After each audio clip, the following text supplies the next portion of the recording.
Muy buenos días, tengan todos ustedes amigos que nos acompañan en este subprograma Haciendo Historia en tu Comunidad, que se transmite cada viernes a las 8 horas y se repite a las 10:40 de la mañana. Nos encontramos transmitiendo en este subcanal de televisión Mega Canal, desde la ciudad de Los Mochis, donde las palmeras alcanzan el cielo y se mecen borrachas de sol. También es la puerta de entrada al Cañón del Cobre, de la Sierra de Chihuahua y la ciudad más progresista del noroeste de la República Mexicana.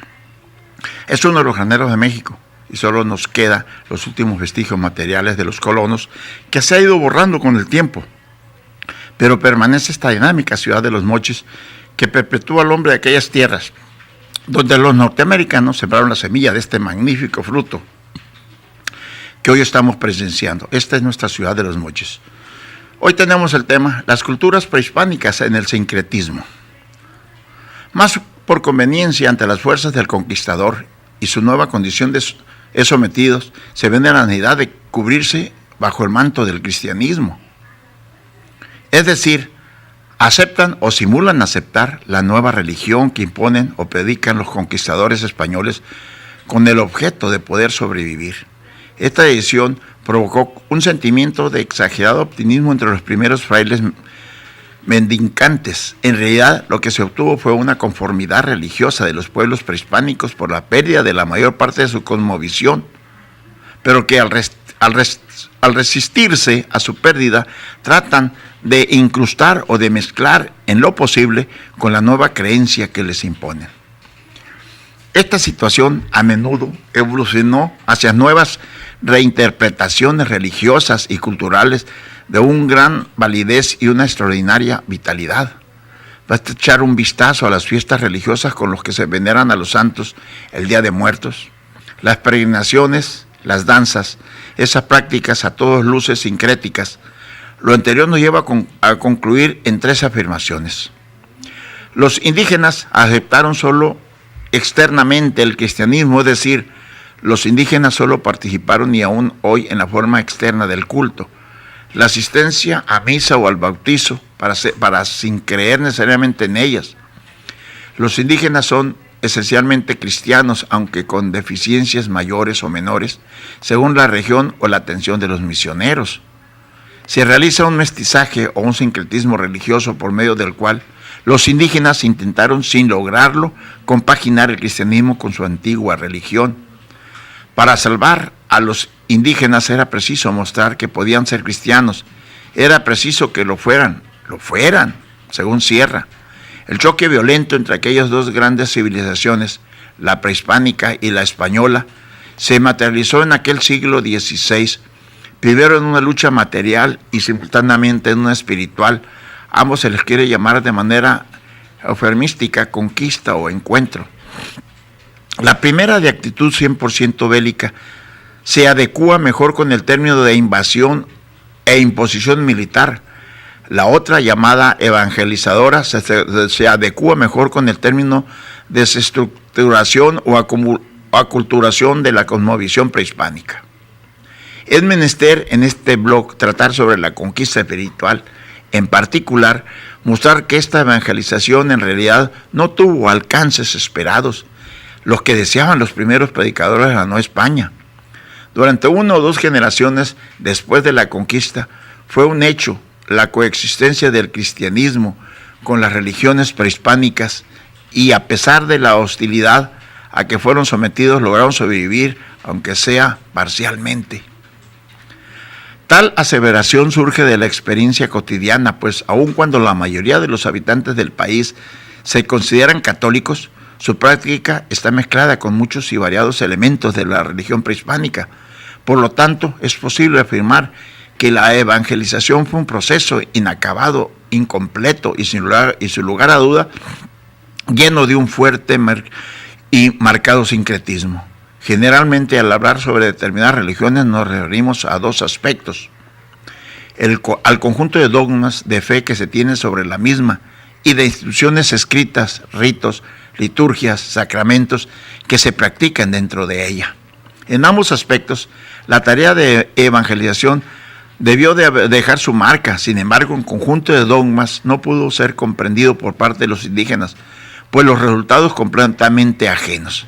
En efecto, Para lograr la comprensión del catolicismo, la tarea de la evangelización debió de haber sido la convención individual de cada miembro de la civilización prehispánica a la Iglesia, de tal manera que solo a través de los años y la predicción constante se hubiera dado una auténtica conversión.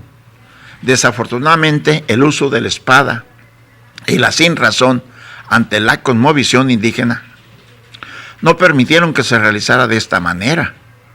El segundo aspecto, es decir, la aceptación de ritos, liturgias, etcétera, se hizo parcialmente, pues los misioneros admitieron ciertos elementos rituales de las religiones prehispánicas, como son las danzas, las fiestas y los lugares sagrados, que fusionaron con los propios. De igual forma, el uso de la espada y la sinrazón actuaron para que se generalizara el uso de los ritos y costumbres cristianas.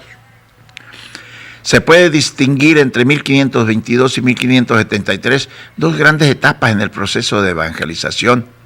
En la primera, en la que participaron Martín de Valencia, Toribio de Motolina, Domingo de Batanzúa y Agustín de la Coruña, entre otros, persiguieron y sepultaron todo aquello que les pareciera una idolatría.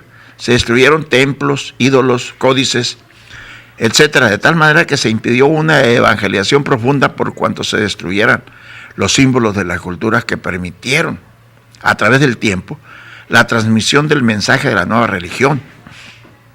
Lo anterior hubiera significado una aceptación más firme del catolicismo, pues éste se hubiera adentrado en los conocimientos de los conquistados a través de un diálogo con su cosmovisión. La segunda es la que ubica a Costa y a Sahagún, según se intenta conocer el sistema de pensamientos del indígena, con objeto de evangelizar de una manera más profunda, pero ya era un poco más tarde. Todo esto nosotros lo estamos viendo. Todas esas antiguas tradiciones habían sido volcadas en nuevos moldes, los ritos habían sido aniquilados, los antiguos sabios morían paulatinamente. A pesar de este interés, en realidad nunca cesó la aniquilación contra la religión prehispánica. Es por ello que los pueblos conquistados nunca entendieron ni aceptaron completamente la nueva religión. En general, todo se quedó a nivel de ritos, costumbres, ceremonias, que ejecutaban más por obligación que por convicción, y eso en su muy particular forma de sincretismo. Robert Ricardo, en su libro La conquista espiritual de México, nos dice que no consiguieron los indígenas rechazar por la fuerza la predicción del Evangelio. Por esto, tras ellos, el poder militar y político de España no le fue dado ni a oponerse con razonamientos ni discusiones de ideas, debido a su misma ignorancia y porque no se les hubiera permitido erigirse en contra de los dogmas, aún en forma pacífica, si era pública, pero quedaba pegado a sus antiguas ideas y ritos religiosos. Amaban a sus viejos dioses, no les quedaba otra salida por lo mismo, sino que una tenaz y persistente resistencia. No pudieron defenderse de modo activo, lo hicieron con la inercia y el disimulo. Los indígenas siguen haciendo sacrificios, ya no de seres humanos, pero sí de animales, a los cuales arrancan el corazón como lo hacían con los hombres. Adoran a sus ídolos escondidos en los templos cristianos y se levantan un santuario donde los estuvo un templo antiguo. A quienes vienen a venerar, esa es la vieja deidad. Lo que sucede en realidad es que los indígenas han consentido en recibir el bautismo, en hacerse externamente cristianos, pero en el fondo de sus corazones no se resuelven a abandonar las antiguas costumbres, las viejas tradiciones y el culto a sus divinidades. De cualquier forma, la incorporación de la civilización hispánica en la población indígena significó la aculturación del pueblo mesoamericano. En el interior de esta dramática situación del violento proceso de desintegración cultural, el pueblo mesoamericano desea, de ser posible, sin traumas, camuflear o tal vez incrustar en el sentido de incorporar los aportes del pueblo invasor algunas de sus componentes culturales. Afortunadamente, algunos misioneros estuvieron interesados en preservar parte de la cultura prehispánica. Aprendieron y usaron su lenguaje por medio de sus informantes y reconstruyeron el pasado inmediato, recién destruido. Muchísimas gracias por su atención. Nos vemos el próximo viernes.